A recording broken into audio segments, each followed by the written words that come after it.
ஹalleluya. என்ன நினைக்கிறது வாழ்க்கையில சந்தோஷமா இருக்கணும்.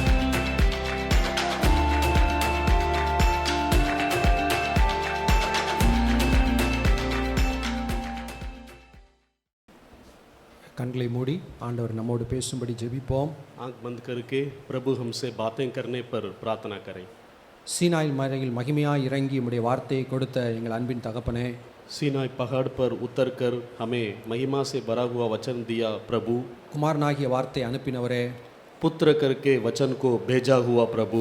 உம்முடைய ஆவியை அனுப்பி ஆண்டவரே சகல சத்தியத்திற்குள் நடத்துகிறவரே, உம்மை நாங்கள் ஸ்தோத்திரிக்கிறோம். अपने आत्मा को भेजकर सब प्रकार के सत्य के अंदर चलाने वाले प्रभु स्तुति करते। ஆண்டவரே உயிர்ப்பிக்கிற வார்த்தைகள் எங்களை தொடர்ந்து உயிர்ப்பிக்கட்டும். जिंदा कराने वाला वचन हमें लगातार जिंदा कराते रहे। எரிந்து பிரகாசிக்கிற விளக்காயிருக்க வாஞ்சிக்கிறோம். जलकर दीप देने वाला प्रकाश के जैसे रहने की सहायता करिए। இயேசுவின் நாமத்தில் பிதாவே, यीशु के नाम से पिता, ஆமென். மத்தேயு 6வது அதிகாரம் 12வது வசனத்தில் எங்கள் கடனாளிகளுக்கு நாங்கள் மன்னிக்கிறது போல எங்கள் கடன்களை எங்களுக்கு மன்னியும் என்கிற வசனத்தை சிந்தித்து வருகிறோம். मत्ती 6वां अध्याय 12वां वचन को हम लोग ध्यान करते हुए आ रहे हैं। தேவனுக்கும் நமக்கும் பகையை உண்டு பண்ணுகிற பாவத்தை ஒவ்வொரு நாளும் பரிசுத்தப்படுத்த வேண்டும். प्रभु और हम दोनों के बीच में जो बैर होता है प्रतिदिन पवित्रता करना है। மற்றவர்களை நம்மையும் பிரிக்கிற ஒருவருக்கொருவர் விரோதமாய் செய்கிற பாவங்களை ஒவ்வொரு நாளும் மன்னித்து நம்ம புதுப்பிக்கப்படணும். दूसरे लोग हमारे विरोध जो भी करते हैं उसको भी हम माफ करते हुए आगे बढ़ना है। அந்த வசனத்தோடு எங்கே இருந்து பகைகள், கோபங்கள், சண்டைகள், ஒருத்தருக்கு ஒருத்தர் ஏன் பிடிக்காம போயிடுது அப்படின்னு சொல்லி யோசிச்சுக்கிட்டு இருக்கிறோம். उस वचन को लेकर कहाँ से बैर उत्पन्न होता है, कड़वापन उत्पन्न होता है करके हम ध्यान करते हुए आते हैं। பகைகள் ரெண்டு வகைப்படுத்தலாம். ஒன்று நியாயமான பகைகள், இன்னொன்று நியாயமற்ற தேவையில்லாத பகைகள். बैर को दो प्रकार बोल सकते हैं। एक जो है न्याय बैर है, दूसरा जो है अन्याय बैर है। எங்கள் சொத்தை எங்கள் சொந்தக்காரர் அப்படியே ஏமாற்றி எழுதி வாங்கி போயிட்டாரு, அதனால் வர பகையை ஒருவேளை நியாயமான பகைன்னு சொல்லலாம். अगर हमारा आस्ती को कोई हमारा रिश्तेदार धोखा देकर अपने पास लिखवा लिया तो न्याय बैर बोल सकते हैं।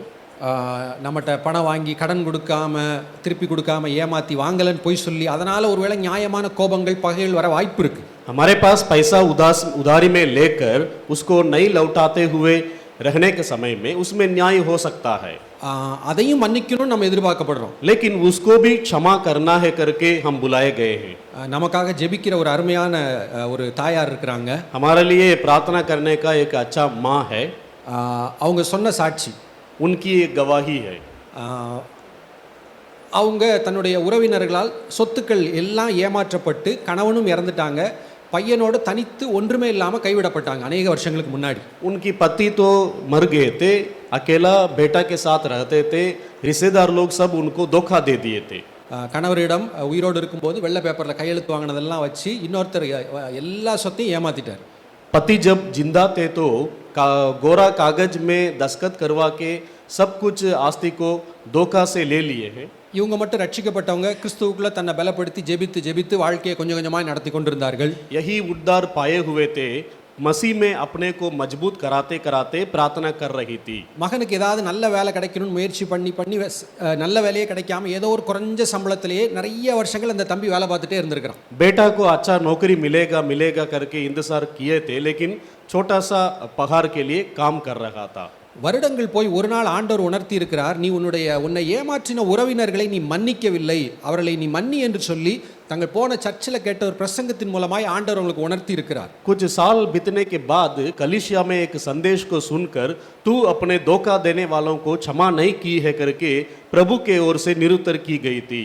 மன்னிக்கவே முடியாது என்ற நிலையில் கஷ்டப்பட்டு ஜெபம் பண்ணி போராடி ரொம்ப நாள் பிரயாசப்பட்டு ஆண்டவரை எப்படி நான் மன்னிக்க முடியும், என்னை இப்படி என்னுடைய நிலையை குடும்பத்தை கொண்டு தெருவு கொண்டு வந்த நபரை எப்படி மன்னிக்க முடியும்னு சொல்லி போராடி மறுபடியும் ஆவியானவரால் உணர்த்தப்பட்டு ஒரு வழியாய் மன்னித்து விட்டார்கள். प्रभु मुझे सड़क में लेकर आके छोड़ दिए हैं, ऐसे लोगों को मैं कैसे क्षमा कर सकती हूँ करके प्रतिदिन लड़ के आखिरी में कर ली। அடுத்த நாள் பெங்களூரில் ஐடி கம்பெனியில் லட்சங்கள் சம்பளத்தில் மகனுக்கு வேலை கிடைச்சிச்சு. दूसरा दिन बेंगलुरु शहर में आईटी डिपार्टमेंट में उनका बेटा को बहुत बड़ा नौकरी लगा था। அல்லேலூயா. हालेलुया। இதெல்லாம் யாரோ சொன்ன கதை இல்லை, எங்கேயோ படித்த சரித்திரம் இல்லை, காதால் கேட்டு அப்படியே பார்த்தேன். அவங்கள பார்த்தேன், மகன் ஃபோட்டோவில் இருக்கான், இப்போ கல்யாணம் ஆகி நல்லா இருக்கிறான். जीवनुள்ள साक्षिகள். ये सब एक कुछ कहानी ऐसा नहीं है कहीं पर सुना हूँ, उनको आमने सामने देखा हूँ, उनका देखा हूँ, उनका बेटा का फोटो देखा हूँ, सब कुछ को देख लिया हूँ। எனக்கு இந்த பிரச்சனை இருக்குது, அந்த பிரச்சனை இருக்குது, ஜோம் பண்ணிகிட்டே இருக்கேன், அந்த ஊழியருக்கு எழுதி போட்டேன், அவர் ஜோம் பண்ணார், காணிக்க அனுப்புனேன், இன்னும் இந்த பிரச்சனை மாறலன்னு எத்தனை பேர் ஏதோ புலம்பிக்கிட்டே இருக்கிறாங்க இன்னைக்கு. मुझको ऐसा ऐसा समस्या है, वो सेवक लोगों को मैंने लेटर दिया हूँ, ये सेवक लोगों को मैंने लेटर दिया हूँ, लेकिन चंगा तो नहीं हुआ है करके कुछ लोग है। ஒருவேளை அதற்கு காரணம் ஆண்டவர் சொல்கிறாரு, நீ பலிபீடத்துக்கிட்ட வரும்போது உன் சகோதரனுக்கு உனக்கு ஏதோ ஒரு பிரச்சனைனா முன்பு போய் அவனோடு ஒப்புரவாக்கி பின்பு வந்து காணிக்கை படை அப்படின்னு ஆண்டவர் சொல்றார். लेकिन उसके लिए कुछ ऐसा कारण हो सकता है, प्रभु ने कहता है जब भेंट चढ़ाने के लिए आता है अपने भाई से मेल हो जाना, उसके बाद आना। ஒரு கிறிஸ்தவன் தனக்கு விரோதமாய் பாவம் செஞ்சவனை மன்னிக்காமல் இருக்கும்போது அந்த பாவத்தை அவன் ஒரு மிஷினரியை தாங்கிறனாலேயோ வட இந்தியாவில் ஒரு சர்ச்சு கட்டி கொடுக்கறனாலேயோ அந்த பாவங்கள் பரிகரிக்கப்படாது, மன்னிக்கப்படாது. अगर एक मसीही व्यक्ति अपना भाई को क्षमा नहीं किया तो वो सेवकाई के लिए मदद करने में, उत्तर भारत के सेवकाई के लिए मदद करने में भी वो ठीक नहीं होगा। 100 சர்ச்சு கட்டி கொடுத்தாலும் அவனுடைய பாவங்கள் மன்னிக்கப்படாது. 100 प्रार्थना भवन बना के देगा तो भी उसका पाप क्षमा नहीं होगा। 1000 ட்ராக்ஸ் கொடுத்தாலும் அந்த சகோதரனுக்கு விரோதமான பாவத்தை மன்னிக்கல அப்படின்னாட்டி அங்க ரட்சிப்பு கிடையாது. 1000 पर्ची बांटने से भी उसका पाप क्षमा नहीं होता है। ரட்சிப்பு ஈஸி, उद्धार आसान है। இயேசுவின் ரத்தம் அவ்வளவுதான். यीशु का लहू बस इतना ही है। தப்பு செஞ்சவங்கள மன்னிக்கணும் அவ்வளவுதான். गलत करने वालों को क्षमा करना है। இதை நம்ம பார்க்குறவங்களுக்குலாம் அந்த சத்தியத்தை சொல்லணும். எங்கேயாவது பிரச்சனைனா யோசிச்சு பாருங்க, வேற ஏதாவது யாரு கூடயாவது ஒப்புரவாகாமல் இருக்கீங்களா, ஏதாவது குறை இருக்கா, முன்பு போய் அவங்ககிட்ட ஒப்புரவாகி பின்பு தான் ஆண்டவரோட ஒப்புரவாக முடியுங்கிற சத்தியத்தை நம்ம சொல்லி கிறிஸ்தவர்களை நம்ம விடுவிக்க வேண்டிய அவசியத்தில் இருக்கிறோம். जहाँ कहीं हम जाते हैं ये सत्य को बोलकर मसीह लोगों को, अगर आपके साथ किसी भाई के गलत कार्य है तो क्षमा करिए करके हम उनको बोलकर मसीह लोगों को छुटकारा दिलाने का समय में है। இந்த செய்தியை கேட்கிற நீங்களும் யோசிக்கணும், ஏதாவது உங்கள் குடும்பத்தில் ஒரு குறை இருக்கா, ஒருவேளை இது ஒரு காரணமாக இருக்குமா உங்கள் வாழ்க்கையில், உங்கள் குடும்பத்தில், கூட பிறந்த உங்கள் குடும்பத்தில்.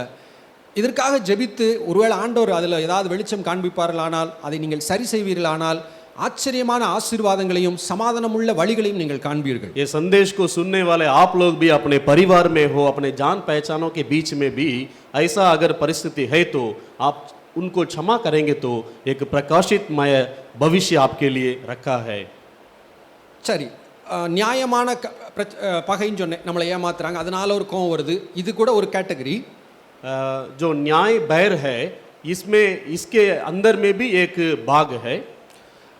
இன்னொன்று நியாயமற்ற பகைன்னு இருக்காங்க. வெளியே இருந்து பார்த்தா இங்கே இதில் என்ன பகைக்கிறதுக்கு இருக்குன்னு நமக்கு தோணும், ஆனால் ரெண்டு பேர் ஏதோ காரணம் இல்லாததுக்கு ரெண்டு பேர் பகைச்சிட்டு இருப்பாங்க. अगर हम बाहर से देखेंगे तो इसमें क्या न्याय है करके हम सोच सकते हैं, लेकिन दोनों लड़ते रहते हैं।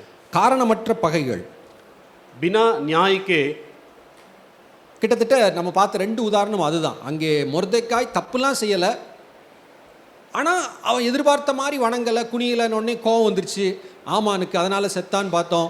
மீரியாமுக்கும் ஆரோனுக்கு விரோதமாக மோசை எதுவுமே செய்யலை, ஆனால் காரணம் இல்லாமல் பகைக்கிறாங்க. அதெல்லாம் கிட்டத்தட்ட அதே அந்த காரணம் இல்லாத பகைக்கான உதாரணங்கள் தான் அதுவும். ये दोनों बिना न्याय के ही कारण के वजह से होता है। जब मुर्दके जो है वो कुछ नहीं किया था, लेकिन हामान के मन के अनुसार उसको दंडवत नहीं किया था, और मूसा के विरोध इन लोग मरियम और हारून जब बातें किए थे वो भी वैसे ही है। இன்னைக்கு இன்னொரு ஒரு காரணமற்ற ஒரு பகை குறித்து பைபிளில் இருக்கு, அதை நம்ம பார்க்க போகிறோம். आज भी बिना न्याय के बैर का एक घटना को देखेंगे। வசனங்களில் குறிச்சிக்காங்க. ஆதியாகமம் 4வது அதிகாரம் வசனம் 3 to 8. उत्पत्ति 4 अध्याय 3 से लेकर 8 वचन तक। முதல் கொலை எங்க நடந்துச்சு? पहला घात कहाँ हुआ था? முதல் குடும்பத்துக்குள்ள நடந்துச்சு. पहला परिवार के अंदर हुआ था। சொந்த அண்ணன் தம்பியை கொண்டது தான் உலகத்தில் நடந்த முதல் கொலை. भैया जो है अपने छोटा भाई को घात किया है, यही पहला घात है। 2 ஜாதிக்கு நடுவில் ஜாதி பிரச்சனை வந்து கொலை நடக்கல. 2 जातियों के बीच में जाति के वजह से झगड़ा होकर घात नहीं हुआ था। 2 நாட்டுக்கு வந்த போர்ல போய் முதல் கொலை நடந்து முதல் மனுஷன் சாகல. 2 देशों के बीच में लड़ाई होकर उसके वजह से घात नहीं हुआ था। சரி, காரணமற்ற பகைகள் எங்கே இருந்து வருகிறது அப்படிங்கிறதுக்கு இந்த காயின் ஆபேலை பற்றி நம்ம இன்னைக்கு பார்க்க போகிறோம். बिना न्याय के बैर के विषय में आज कैन और हाबेल के बारे में हम देखने जा रहे हैं। மறுபடியும் ஆதியாகமம் 4 எல்லாரும் எடுத்துக்கோங்க. उत्पत्ति उसका 4वां अध्याय को खोलेंगे। 3வது வசனத்திலிருந்து கவனிங்க. சில நாள் சென்ற பின்பு காயின் நிலத்தின் கனிகளை கர்த்தருக்கு காணிக்கையாக கொண்டு வந்தான். ஆபேலும் தன் மந்தையின் தலையீற்றிலும் அவைகளின் கொழுமையானவற்றிலும் சிலவற்றை கொண்டு வந்தான். ஆபேலையும் அவன் காணிக்கையை கர்த்தர் அங்கீகரித்தார், காயினையும் அவன் காணிக்கையும் அவர் அங்கீகரிக்கவில்லை. यहाँ देखते हैं कुछ दिनों के पश्चात कैन यहोवा के पास भूमि की उपज में से कुछ भेंट ले आया और हाबिल भी अपनी भेड़ बकरियों के कई एक पहलौठे बच्चों भेंट चढ़ाने ले आया और उनकी चर्बी भेंट चढ़ाई। तब यहोवा ने हाबिल और उसकी भेंट को तो ग्रहण किया। கர்த்தருக்கு காணிக்கை கொடுக்கணும் அப்படிங்கிறது முதல் குடும்பத்திலேயே அங்கே ஆண்டவர் ஒரு வெளிச்சம் கொடுத்துருக்கிறார். அதன்படி முதல் குடும்பத்தில் காணிக்கையெல்லாம் கொடுக்க ஆரம்பிக்கிறாங்க. प्रभु को भेंट चढ़ाना है करके प्रकाशित जो है पहला परिवार में ही हुआ था, उसके वजह से उन लोग भेंट चढ़ाए थे। தசம பாகம் கேட்பாரு, உனக்குள்ளதெல்லாம் வித்து எனக்கு கொடுப்பாரு ஆண்டவர். दशवांश मांग रहे थे, अपने पास जो कुछ है उसके बेच के मेरे को देना करके प्रभु मांगते थे। நீங்கள் நினச்சிடக்கூடாது ஆண்டவருக்கு ஏதோ கஷ்டம் போல நம்ம கொடுத்தா தான் அவரால் பொழப்பு நடத்த முடியும் போல நீங்கள் நினச்சிடக்கூடாது. आप ऐसा नहीं सोचना है प्रभु को कुछ कष्ट है और हम देने से ही वो अपना परिवार चलाएंगे, नहीं सोचना है। தன்னுடைய சின்ன பையன்ட்டையோ பிள்ளைகிட்டையோ ஒரு அப்பா ஒரு 10 சாக்லேட் வாங்கி கொடுத்துட்டு எனக்கு ஒன்று கொடுப்பா அப்படின்னு கேட்டு வாங்குறாருல, அது தரமாட்டேங்கிற பிறகு அப்பா ப்ளீஸ்மா தா அப்படி கொடுத்தது வாங்கினோன்னே இந்த அப்பாவுக்கு ஒரு சந்தோஷம். एक बाप अपना बेटा के लिए 10 चॉकलेट खरीद कर देने के बाद मेरे लिए एक देना बेटा प्लीज करके जब वो मांगते हैं, वो नहीं देने जैसे हो जाता फिर दे देता है। பொருள்ங்கிறது நம்ம வந்து பிடிச்சு வச்சுக்கிட்டு இருப்போம். காசு ₹1 அதை யாருக்கும் தொலைஞ்சிடக்கூடாது கொடுத்துடக்கூடாதுன்னு இருப்போம். அதை கொடுக்கும்போது நம்முடைய இருதயம் சரியாகிறது. கர்த்தர் மேலே இருக்கிற நம்ம அன்பை தெரிவிக்கிற ஒரு லாங்குவேஜ், ஒரு மொழி அது. जब चीज़ों को हम अपने पास पकड़े ही रहते हैं, सामान वगैरह को, अगर 1 रुपया भी है तो भी, लेकिन जब उसको देने शुरू करते हैं तो प्रभु के प्रति हमारा प्रेम को समझाने वाला भाषा बन जाता है। ஆதாம் எவாள் பிள்ளைகளுக்கு சொல்லி கொடுத்துருப்பாங்க நம்ம காணிக்கை கொடுக்கணும்னு சொல்லி. அப்போ 2 பேருமே கொடுக்குறாங்க. आदम और हव्वा अपने बच्चे लोगों को भेंट चढ़ाने के विषय में सिखाए होंगे, दोनों चढ़ाए थे। இதில் ஆபேலுடைய காணிக்கையை கர்த்தர் அங்கீகரிச்சார், காயினுடைய காணிக்கையை அங்கீகரிக்கலன்னு ஒரு வார்த்தை எழுதியிருக்கு. इसमें हाबिल का भेंट को प्रभु ग्रहण किया लेकिन कैन का भेंट को ग्रहण नहीं किया करके लिखा है। நம்ம என்னனாலும் கர்த்தர் கொடுக்கலாம், அதை அங்கீகரிக்கணும்னு வேற நம்ம ஜெபம் பண்ணணும். ஐயோ நான் கொடுக்குற அந்த 1 லட்சத்தை ஆண்டவர் வாங்காமல் போயிடக்கூடாது அப்படின்லாம் ஒரு கிறிஸ்தவன் கவலைப்படணும். हम कुछ भी भेंट चढ़ा सकते हैं लेकिन प्रभु इसको ग्रहण करना चाहिए करके प्रार्थना करना चाहिए। एक मसीही व्यक्ति 1 लाख रुपया अगर भेंट चढ़ाएगा तो भी प्रभु ग्रहण कर करके प्रार्थना करना है। பழைய ஏற்பாட்டில் பார்த்தா காணிக்கைகள் வர்ற சேனல் க்ளீனாக இருக்கணும். உதாரணத்திற்கு வேசியின் பணத்தை நீ கொண்டு வரக்கூடாது அப்படின்னு ஆண்டவர் சொல்லியிருப்பார். पुराना नियम में देखेंगे तो पैसा को लाने का तरीका शुद्ध होना चाहिए, वैश्य लोगों के पास से नहीं लाना चाहिए करके भी बताते हैं। இங்கே ஏன் காயினுடைய காணிக்கையை கர்த்தர் அங்கீகரிக்கவில்லை, ஏன் ஆபேலுடைய காணிக்கையை கர்த்தர் அங்கீகரித்தார்? यहाँ कैन का भेंट को क्यों प्रभु ग्रहण नहीं किया, हाबिल का भेंट को क्यों प्रभु ग्रहण किया? அந்த 3வது 4வது வசனத்தை மறுபடியும் கவனிச்சு பார்ப்போம். 3 और 4 वचन के ओर फिर ध्यान देंगे। 3வது வசனத்தில் எழுதியிருக்கு காயின் நிலத்தின் கனிகளை கர்த்தருக்கு கொண்டு வந்தான்னு எழுதியிருக்கு. 3 वचन में लिखा है कैन यहोवा के पास भूमि की उपज में से कुछ भेंट ले आया। அடுத்த வசனத்தில் மந்தையில் உள்ளதை ஆபேல் கொடுத்தான்னு எழுதியிருக்கு. लेकिन 4 वचन में हाबिल भी अपनी भेड़ बकरियों के कई एक पहलौठे बच्चे भेंट चढ़ाया। ஒருவேளை இப்படி யோசிக்கலாம், ரத்த சம்பந்தப்பட்ட பலி செலுத்தணும், அதை ஒருவேளை ஆபேல் செலுத்தினாரு இவரை செலுத்தலை அப்படின்னு சொல்லி ஒருவேளை யோசிக்கலாம். ऐसा सोच सकते हैं कि खून के संबंधित भेंट को हाबिल ने चढ़ाया और कैन ने नहीं चढ़ाया करके सोच सकते हैं। ஆனால் இந்த இடத்துல அதை விட நான் நினைக்கிறது 4வது வசனத்தை பாருங்க. लेकिन उससे पार करके 4 वचन में देखेंगे காயின் வந்து நிலத்தின் கனியை கொடுத்தாரு, ஆனால் ஆபேல் மந்தையின் தலையீற்றுகளிலும் அவைகளில் கொழுமையானவைகளையும் கொண்டு வந்தான்னு எழுதியிருக்கு. लेकिन हाबिल के बारे में लिखा है ये तो पहलौठे बच्चों को ले आया था और जिसमें चर्बी भेंट चढ़ाया था। காணிக்க எதனால் ஆண்டவர் அங்கீகரிக்கிறார்? 2 காசு அங்கீகரிக்கிற ஆண்டவர். அல்லேலூயா. லூக்காஸ் விசேஷத்தில் எழுதியிருக்கு, நிறையா பணக்காரங்க நிறையா வந்து உண்டியலில் போட்டாங்க. ஒரு ஏழை விதவை தனக்கு இந்த 2 காசு இருந்தால் தான் அன்றைக்கி சாப்பிட முடியும், ரேஷன் அரிசி வாங்கி. அந்த மாதிரி ஒரு அம்மா வந்து தனக்கு இருந்த 2 காசையும் போடுறாங்க.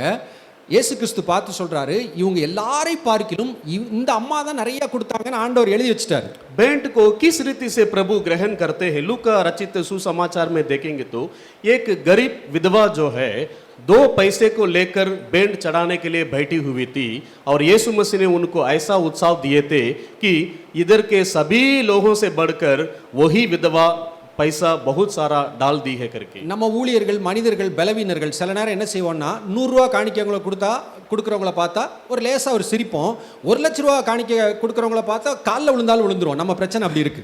अगर हम सेवक लोग और मसीह लोग ऐसे निर्बल होते हैं कि 100 रुपया दान देने वाले लोगों को देखेंगे तो थोड़ा हंसते हैं, लेकिन 1 लाख रुपया दान देने वाले लोगों को देखेंगे तो उनका पैर में भी हम गिर जाएंगे. ஆனால் ஆண்டவரை அதிக பணத்தினால் எந்த மனுஷனும் விலைக்கு வாங்கிட முடியாது. लेकिन प्रभु को पैसा से खरीद नहीं सकते. இங்க என்ன பிரச்சனை, முழு இருதயத்தோட அங்க அந்த வார்த்தைகளை கவனிச்சு பார்த்தா, ஆமா அப்பா அம்மா காணிக்கை கொடுக்கணும்னு சொல்லிட்டாங்க, சரி எதாவது கொடுப்போம் அப்படின்னு சொல்லி காயின் கொடுக்குறான். ஆனால் ஆபேல் தேவன் மேல் உள்ள அன்பினாலே அங்கே பார்க்குற ஆடு மாடுகள் இருக்கு, எதை கொடுக்கலாம், இருக்கிறதுலே பெஸ்ட்டாக ஆண்டவர் கொடுக்கணும் அப்படிங்கிற அந்த ஒரு இருதயம், முழு மனதோடு கர்த்தருக்கு கொடுக்கிற ஒரு இருதயத்தோடு இருக்கிற ஆபேலை இங்கே நம்ம பார்க்கிறோம். यहाँ कैन के विषय में देखते हैं, ऐसे ही वो ले आके दे दिया था, लेकिन हाबिल जो है प्रभु को देखा और अपने मन पूर्व से पहलौठा बच्चे लोगों को चुन चुन कर प्रभु के पास भेंट चढ़ाया. சரி, இப்போ கவனிங்க, இங்கே என்ன எழுதியிருக்கு, 2 அண்ணன் தம்பி இருந்தாங்க, 2 பேர் காணிக்கை கொடுத்தாங்க. ஒருத்தன் காணிக்கையை கர்த்தர் அங்கீகரிச்சார், இன்னொருத்தர் காணிக்கையை கர்த்தர் அங்கீகரிக்கல. இந்த 2 அண்ணன் தம்பிக்கு நடுவில் ஏதாவது இப்போ பிரச்சனை இருக்கா, சொத்து தகராறு எது இருக்குன்னு பைபிளில் போட்டிருக்கா? यहाँ 2 भाई लोगों को हम देख रहे हैं. 2 भाई लोगों के बीच में इसके अलावा और कोई समस्या तो नहीं है. दोनों आए थे, भेंट चढ़ाए थे, कार्य हो गया था. நம்ம சில நேரம் இங்கே குட்டி பிள்ளைகள் எப்படி நம்ம விளையாடுறது பேச்செல்லாம் கவனிச்சிங்கன்னா எப்படி இருக்குன்னா, உன் சைக்கிள் ஓடலையே என் சைக்கிள் ஓடுதே அப்படி சொல்லுங்க. यहाँ के बच्चों को हम देखेंगे तो कभी कभी ऐसा बोलते हैं, तेरा साइकिल नहीं चलता है और मेरा वाला तो चलता है. ஆனால் இங்கே ஆபேல் அப்படிலாம் ஒன்று வந்தா பண்ணலை. பத்தியா என் கை தான் அங்கீகரிச்சார், ஒன்று அங்கீகரிக்க பார்க்கல, அப்படிலாம் இங்கே பேசுனதை எழுதப்படலை, அப்படிலாம் செய்யலை. लेकिन यहाँ हाबिल ऐसा अपने आप को बढ़ाई तो नहीं किया था करके नहीं लिखा है. ஆனால் अங்கே பார்க்குறோம் 5வது வசனத்தில் காயினை அவனுடைய காணிக்கை அங்கீகரிக்கவில்லை. அப்பொழுது காயினுக்கு மிகவும் எரிச்சல் உண்டாகி அவன் முகநாடி வேறுபட்டது. लेकिन 5वां वचन में देखते हैं, परंतु कैन और उसकी भेंट को उसने ग्रहण नहीं किया, तब कैन अति क्रोधित हुआ और उसके मुंह पर उदासी छा गई. மிகவும் எரிச்சல், முகநாடி வேறுபடுறது, அப்படியே அப்படியே கொடூரம், அப்படி முகம் மாறுது. अति क्रोधित हुआ और उसके मुंह पर क्या हुआ, उदासी छा गई. இந்த முகநாடி வேறுபடுறது நமக்குள்ள சக நண்பர்களுக்குள்ள நம்ம பார்க்கலாம். उदास मुंह जो है बदलना हम आपस में अपने को देख सकते हैं. நல்ல கர்த்தரோட இருக்கும்போது, எல்லாரும் கூட சமாதானமா இருக்கும்போது முகம் அழகா இருக்கும், ஒரு நார்மலா இருக்கும், பார்க்கறதுக்கு அவங்கள பார்த்து பேசணும்னு ஆசையா இருக்கும். जब प्रभु में अच्छा बने रहते हैं और सब लोगों के साथ मेल जुल कर रहते हैं तो चेहरा जो है सुंदर दिखता है. கர்த்தரோடு அந்த நேரம் செலவழிக்காம, பைபிள் வாசிக்காம, யார் மேலேயும் எரிச்சல், எதிர்கால பயம், என்னத்தையோ நினைச்சு குழப்பம் அப்படிலாம் இருந்துச்சுன்னா அந்த முகமே வேற மாதிரி இருக்கும், கிட்ட நம்ம பேசணும்னே தோணாது. अगर प्रभु में अच्छा से बने नहीं है और भविष्य के बारे में चिंता मन में भरा हुआ है तो उनके चेहरा को देखने के समय में हमको बात भी करने का मन नहीं करता. இந்த முகநாடி வேறுபாடு, எரிச்சல், இதெல்லாம் கிட்டத்தட்ட உள்ளானது ஆபேல் அங்கே கவனிக்கல. ஆனால் 6வது வசனத்தில் கர்த்தர் காயினை நோக்கி, உனக்கு ஏன் எரிச்சல் உண்டாயிற்று, உன் முகநாடி ஏன் வேறுபட்டது அப்படின்னு கேட்கிறார்.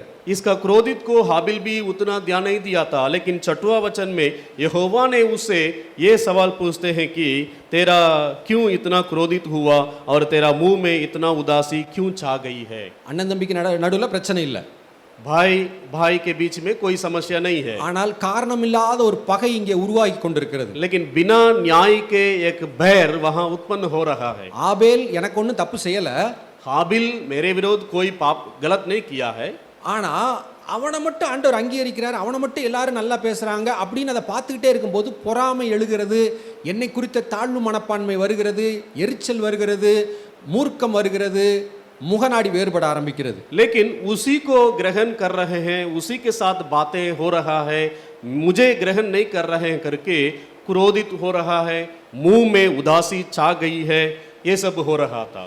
இப்படிப்பட்ட ஒருவேளை காயினை போல ஒரு எரிச்சலான பொறாமையான இப்படிப்பட்ட சூழ்நிலை நம்ம போகும்போது உடனடியாக ஜெபம் பண்ண போயிடணும்.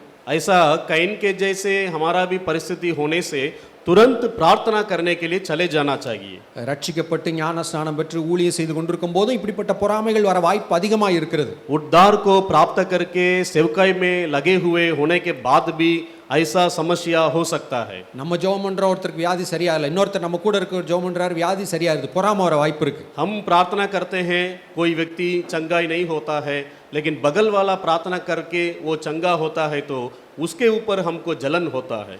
எல்லா ஜனங்கள் அங்கீகரித்து இவர் சூப்பர் அப்படின்னு இன்னொருத்தரை பற்றி சொல்லும்போது நம்மள அப்படி பேசலையேன்னு அப்படிப்பட்ட எண்ணங்கள் நமக்குள் பொறாமைகளை கொண்டு வரும். सब लोग किसी व्यक्ति के बारे में वो है क्या, वो बहुत बढ़िया है, बहुत अच्छा है करके बोलने के समय में हमारे मन में जलन होता है। தேவைப்பட்ட அந்த மாதிரி இதுக்கெல்லாம் ஃபாஸ்டிங் இருந்துடும் அன்னைக்கு.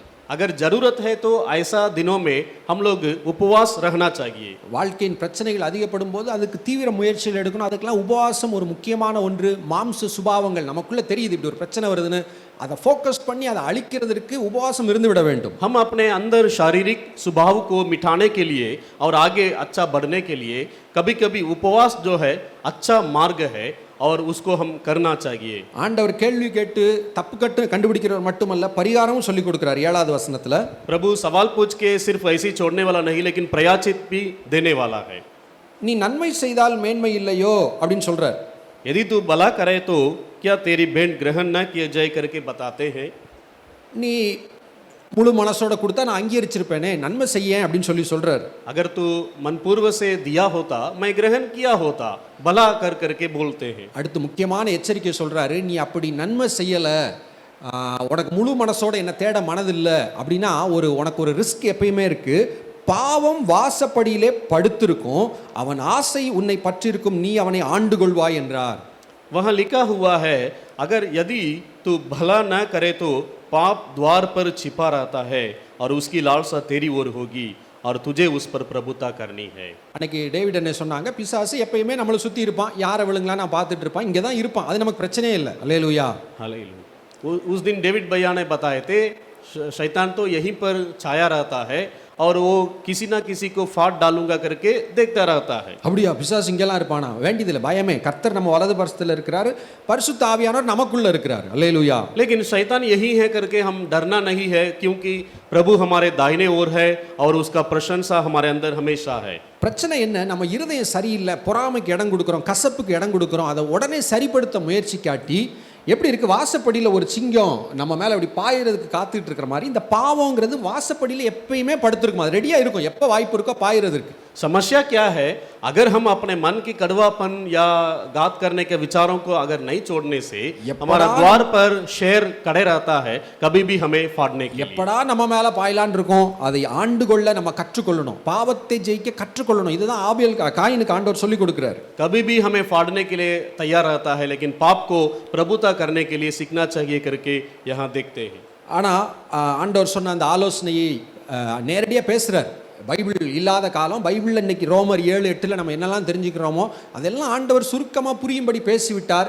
கேட்டிருந்து மனம் திரும்பி இருந்தால் ரட்சிக்கப்பட்டிருப்பான், ஆனால் மன கடினப்பட்டு விட்டான். 8வது வசனத்தில் பார்க்கிறோம், காயின் தன் சகோதரனான ஆபேலோடு பேசினான், வயல்வெளியில் இருந்த சமயத்திலே அவனுக்கு விரோதமாக எழும்பி அவனை கொலை செய்தான். यहाँ देखते हैं, बाइबल नहीं रहने के समय में ही प्रभु आमने सामने बातें किए थे, मान सकता था, लेकिन कैन ने क्या किया है, 8वां वचन में हाबिल को अलग ले जाकर बातें किया और आखिरी में उस पर चढ़कर घात किया। 1 யோவான் 3:12 குறிச்சிட்டு அந்த பகுதி எடுத்துக்கங்க. पहला यूहन्ना की पत्री 3रा अध्याय 12वां वचन नोट कर लीजिए।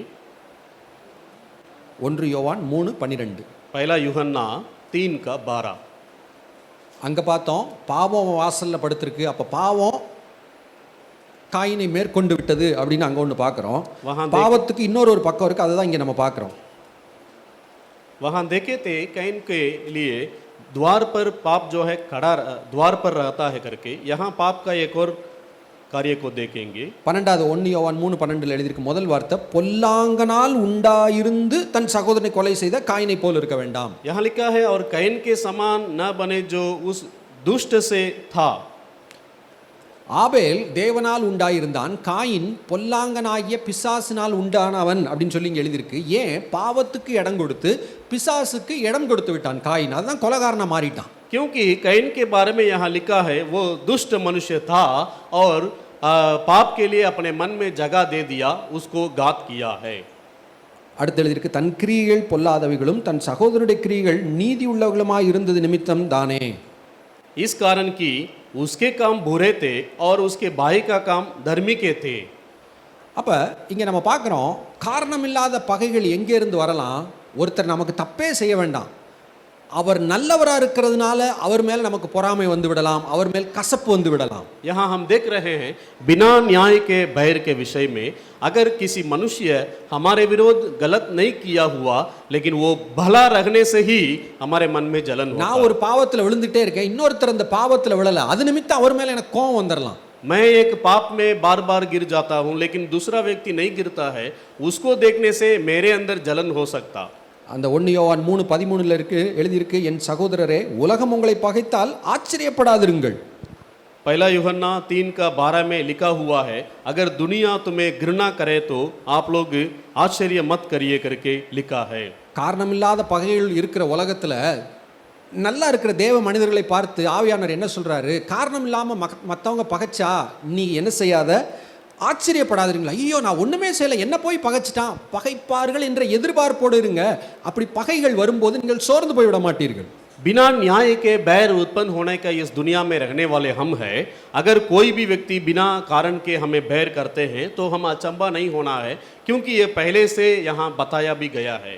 நான் உத்தமமாக இருக்க பிரயாசப்படும் போது தான் இப்படிப்பட்ட காரணம் இல்லாத பகைகள் என் இருதயத்தில் எழும்பாமல் இருக்கும். मैं खरा मनुष्य रहने के लिए मेहनत करने के समय में ही ऐसा बातें मेरे मन में उठ सकता है. காரணம் இல்லாமல் ஒரு முதல் கொலை இந்த உலகத்தில் நடந்து நம்ம பார்க்குறோம். बिना न्याय के पहला घात इस दुनिया में हुआ है करके हम देखे थे.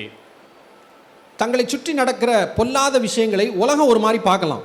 हमारे चारों ओर होता हुआ कार्यों को दुनिया के लोग दूसरे तरीका से देख सकते हैं. ஆனால் கிறிஸ்துவை அறிந்த நீங்களும் நானும் பரிசுத்த ஆவிக்குள் வசனத்தின் வழியாய் உலகத்தை பார்க்க கற்றுக்கொள்ள வேண்டும். लेकिन मसीह में आए हुए हम जो है वचन के अनुसार दुनिया के कार्यों को देखना चाहिए. இங்கே காயின் ஆபேலை கொன்றதுக்கு அன்னைக்கு இருந்த ஆட்சி காரணமா, சீஃப் மினிஸ்டர் காரணமா, பிரைம் மினிஸ்டர் காரணமா, அன்னைக்கு இருந்த கொள்கைகள் காரணமா? यहाँ कैन जो है हाबिल को घात करने के लिए उस दिनों का मुख्यमंत्री कारण है क्या, या प्रधानमंत्री कारण है क्या, या उन दिनों का दृष्टांत कारण है क्या? கிறிஸ்தவனுக்கு தான் தெரியும் உலகத்தில் ஒரு பிரச்சனைக்கு காரணம் தனக்குள்ள இருக்கிற பாவம். ஒவ்வொரு மனுஷனுக்குள்ள இருக்கிற பாவம் தான் உலகத்தின் பிரச்சனைக்கு காரணம், யாரோ ஒரு ஆட்சியாளர் அல்ல, யாரோ ஒரு இன்னொரு நபர் அல்ல அப்படிங்கிறது தெரியும். मसीह लोगों को ही पता होता है कि ये समस्या का कारण पाप ही है और कोई नेता नहीं है और कोई दूसरा भी नहीं है. நம்ம நியூஸ் இன்னைக்கு ஒரு சராசரி உலக மனிதனை அன்றாடம் பார்க்கிற நியூஸுங்கிறது அவனை சோர்ந்து போக பண்ணிவிடும். आजकल के समाचार जो प्रतिदिन देखते हैं वो किसी भी मनुष्य को उदासी में ले जाता है. கொலை, கொள்ளை, லஞ்சம், இந்த இவர் 1000 கோடி அடிச்சிட்டார், இங்கே இப்படி ஒரு பிரச்சனை, அநியாயமா இது நடக்குது அது நடக்குதுன்னு பார்க்க பார்க்க ஒரு சராசரி ஒரு நல்ல மனுஷனுக்கு உலகத்திலே ஒரு பதற்றம் வந்து விடுகிறது. உலக மனிதனுக்கு प्रतिदिन घात हो गया है, चोरी हो गया है, भ्रष्टाचार हो गया है करके एक साधारण मनुष्य देख देख कर प्रतिदिन वो क्या हो जाता है, पीछे हट जाता है. அப்போ ஒன்று செய்யலாம், நியூஸே பார்க்காம விட்டுறலாம், அதை பார்த்து டென்ஷன் ஆகுது, நியூஸை பார்க்காம விட்டுறலான்னு ஒருவேளை முடிவு பண்ணலாம். अगर ऐसा हम कर सकते हैं कि समाचार को देखना ही नहीं चाहिए. ஆனால் கிறிஸ்துவுக்குள்ள நம்ம என்ன செய்யணும்னு உங்களுக்கு ஒரு ஆலோசனை சொல்கிறேன். लेकिन मसीह में हम क्या करना है करके एक सूचना दे रहा हूँ. மத்தேயு 24:6 मत्ती 24:6 அங்கே எழுதியிருக்கு, யுத்தங்களையும் யுத்தங்களின் செய்திகளையும் கேள்விப்படுவீர்கள், கலங்காதபடி எச்சரிக்கையாயிருங்கள், இவைகளெல்லாம் சம்பவிக்க வேண்டியது. यहाँ लिखा है, तुम लड़ाइयों और लड़ाइयों की चर्चा सुनोगे तो घबरा न जाना, क्योंकि इनके होना अवश्य है परंतु उस समय अंत न होगा. நீங்கள் விரும்பினா என்ன அண்டர்லைன் பண்ணலான்னா, செய்திகள் கேள்விப்படுவீர்கள், கலங்காதபடி எச்சரிக்கையாயிருங்கள், அதெல்லாம் விரும்பினா நீங்கள் அண்டர்லைன் பண்ணிக்கலாம். अगर आप लोग चाहे तो उसको अंडरलाइन कर सकते हैं, लड़ाइयाँ और सुनेंगे, घबराना नहीं करके कर सकते हैं. கிறிஸ்தவனாகிய நீங்களும் நானும் செய்திகளை இன்னும் அதிகமாய் தெரிந்து கொள்ள பிரயாசப்படணும். நல்ல செய்தி எதில் இருந்து இருக்குன்னு கரெக்டான செய்திகளை டெய்லி நம்ம பார்க்க தெரியணும். मसीह लोग होते हुए प्रतिदिन हम समाचार को और ज़्यादा देखना चाहिए, उसमें अच्छा समाचार को और ज़्यादा देखना चाहिए. ஆனால் அது நம்முடைய சமாதானத்தை குலைக்க கூடாது. ஏன் ஆண்டவர் சொல்லிட்டார், கலங்க கூடாதுன்னு சொல்லிட்டார். लेकिन वो हमारे अंदर का समाधान जो है उसको खराब नहीं करना चाहिए. நம்ம எதுக்காக செய்தி பார்க்குறோம்? क्यों के लिए हम समाचार देखते हैं? உலக மனிதன் அதை பார்த்து கவலைப்பட முடியும், பதற முடியும், விரக்தி அடைய முடியும். दुनिया का व्यक्ति उसको देखकर डर सकता है, व्याकुल हो सकता है, उदासी हो सकता है। ஆனா நம்மட்ட ஒரு பெரிய ஆயுதம் இருக்கு. அதை நம்ம ஜெபத்துல ஆண்டவர்கிட்ட சொல்லி ஜெபிக்கும் போது மாற்றங்களை கொண்டு வருகிற தேவனிடத்திலே அதை கொண்டு செல்லுகிறோம். நம்முடைய ஜெபத்து நிமித்தம் செய்திகளை மாற்றுகிற தேவனுடைய கரம் தேசத்திலே வெளிப்படும். लेकिन हमारे पास एक ऐसा तलवार है जो प्रार्थना कहा जाता है, प्रभु के ओर ले जाकर समाचार को बताने से, बोलने से प्रभु उसको बदल भी सकता है दुनिया का कार्यों। காயின் ஆபேலை கொன்றுவிட்டான் என்ற செய்தி ஒரு நாள் கேள்விப்படுவோம். कैन जो है हाबिल को घात कर दिया है करके एक समाचार सुनेंगे। ஐயோ உலகம் எங்க போகுது, நான் என்ன ஆவனோன்னு பயம் நமக்குள்ள வரக்கூடாது. हाय दुनिया कहाँ जा रहा है, मैं क्या हो जाऊंगा करके घबराना नहीं चाहिए। அவன் சரியில்லை, இவன் சரியில்லைன்னு யாரை பத்தி நமக்கு யோசிச்சு டைம் வேஸ்ட் பண்ணக்கூடாது. वो ठीक नहीं है, ये ठीक नहीं है करके किसी के बारे में भी सोचना नहीं चाहिए। காயின் மனம் திரும்புற ஜெபம் பண்ணணும். कैन मन फिरने के लिए प्रार्थना करना चाहिए। ஐயோ ஒரு பிள்ளையை பறி கொடுத்த ஆதாம் ஏவாளுக்கு ஜெபம் பண்ணி அவங்களுக்கு ஆறுதலை தேவன் தரணும்னு ஜெபம் பண்ணணும். தேவன் ஆறுதலை தருவார். अरे आदम और हवा का एक बेटा खोया है, उसके लिए प्रभु संभालने के लिए प्रार्थना करना இனி चाहिए। இப்படி ஒண்ணு நடக்காம இருக்கணும் ஆண்டவரே ஜெபிக்கும் போது ஆண்டவர் அது நிமித்தம் கிரியை செய்வார், தேசத்துல சமாதானத்தை இன்னும் கொடுப்பார். इसके बाद ऐसा नहीं होना चाहिए प्रभु करके हम प्रार्थना करेंगे तो प्रभु उसके लिए जरूर फल देंगे। காரணம் இல்லாத பகைகள் நம்முடைய இருதயத்திலே வந்து விடாதபடி கவனமா இருக்க வேண்டும். बिना न्याय के बैर हमारे मन में होने के लिए हम संभावना है सावधान रहना। நம்மை விட நல்லவர்கள், நம்மை விட ஊழியத்தில் நல்லா பயன்படுத்தப்படுறவங்க, நம்மளோட வசதியானவங்க, நம்மளோட அழகானவங்க, நம்மளோட படிச்சவங்க, யாரையோ பார்த்து ஒரு பொறாமையோ கசப்போ நமக்குள் வந்து விடக்கூடாது. என்னை அங்கீகாரம் எனக்கு இல்லை என்று சொல்லி நமக்கு எரிச்சல் வந்து விடக்கூடாது, முகநாடி மாறிடக்கூடாது. हमसे सुंदर वाले, हमसे अच्छा सेवकाई में इस्तेमाल किया जाने वाले ऐसे लोगों को देखने के समय में मुझे ग्रहण नहीं किए हैं करके जलन हमारे अंदर नहीं होना चाहिए। நான் பேசாம இருக்கேன், என்னை இப்படி பகைக்கிறாங்க, நான் பாட்டுக்கு இருக்கேன், அவங்களுக்கு எனக்கு பிரச்சனை இல்லை, ஆனா எனக்கு விரோதமா ஏதோ செய்றாங்க, ஆச்சரியப்படாதீங்க. இந்த உலகத்தில் அப்படிதான் இருக்குங்கிற எதிர்பார்ப்போட இருங்க. அது வரும்போது நீங்கள் கலங்காமல் இருப்பீர்கள். मैं तो चुपचाप रहता हूं, लेकिन मेरे विरोध लोग उठते हैं, मेरे विरोध करते हैं करके कार्य होता है तो आप अचंबा ना होइए, क्योंकि ये पहले से लिखा गया है करके हम देखते रहना है। கண்களை மூடி நம்ம ஜெபிக்கலாம். आंख बंद करें, प्रार्थना करें। கர்த்தரின் வலது பாரசத்தில் இருப்பதனால் நான் அசைக்கப்படுவதில்லை என்று சொன்ன சங்கீதக்காரனோடு கூட நாங்களும் சொல்லி நாங்கள் ஸ்தோத்திரித்துமை ஜெபிக்கிறோம். प्रभु मेरा दाहिने ओर है, मैं हिल नहीं पाऊंगा करके जो भजन संहिता का दाऊद लिखा है उसके अनुसार हम भी करते हैं। பொல்லாங்கனுக்கு கீழ் கிடக்கிற அந்த உலகத்தில் நாங்கள் இவ்வளவு நாள் உயிரோடு இருக்கிறது, பாதுகாப்போடு இருக்கிறது உங்க கிருபை ஆண்டவரே. दुष्ट मनुष्य के नीचे चलने वाला इस दुनिया में अब तक हम जिंदे हैं, ये आपका कृपा है प्रभु। காரணம் இல்லாத பகைகள் எங்களுக்கு விரோதமாக எழும்பும் போது அதை கண்டு ஆச்சரியப்படாதபடி உம்மை நோக்கி பார்க்க எங்களுக்கு கிருபை தாரும். बिना न्याय के बैर उत्पन्न होने का इस समय में हम अचंबा ना होते हुए आपके ओर देखने में मुझे सहायता कर। ஆண்டவரே வாசப்படியில் படுத்திருக்கிற பாவத்தை ஜெயிக்க எங்களுக்கு ஒவ்வொரு நாளும் உதவி செய்யுங்க. प्रभु द्वार पर जो पाप छिपा रहता है उसको प्रभुता करने के लिए हमें प्रतिदिन मदद करिए। காயினை போல எரிச்சலாகி முகநாடி வேறுபட்டு பிசாசுக்கு இடம் கொடுத்துறாதற்கு எங்களுக்கு நீங்க உதவி செய்யுங்க. कैन के जैसे अति क्रोधित होकर अपने मुंह में छाती उदासी न छाया होना चाहिए। हमें கிறிஸ்துவின் அன்பை உலகத்திற்கு காண்பிக்கிற தேவ மனிதர்களாக எங்களை நீர் உருவாக்குவீராக. मसीह का प्रेम को दुनिया में दिखाने वाले सेवक बनाइए। தேவ திட்டம் தரிசனம் நிறைவேற எங்களை ஒப்புக் கொடுக்கிறோம். प्रभु का परियोजना और आपका इच्छा पूरा होने पर हम समर्पित करते हैं। இயேசுவின் நாமத்தில் ஜெபிக்கிறோம் நல்ல பிதாவே, यीशु ஆமென். के नाम से प्रार्थना मांगते हैं प्रभु, आमीन।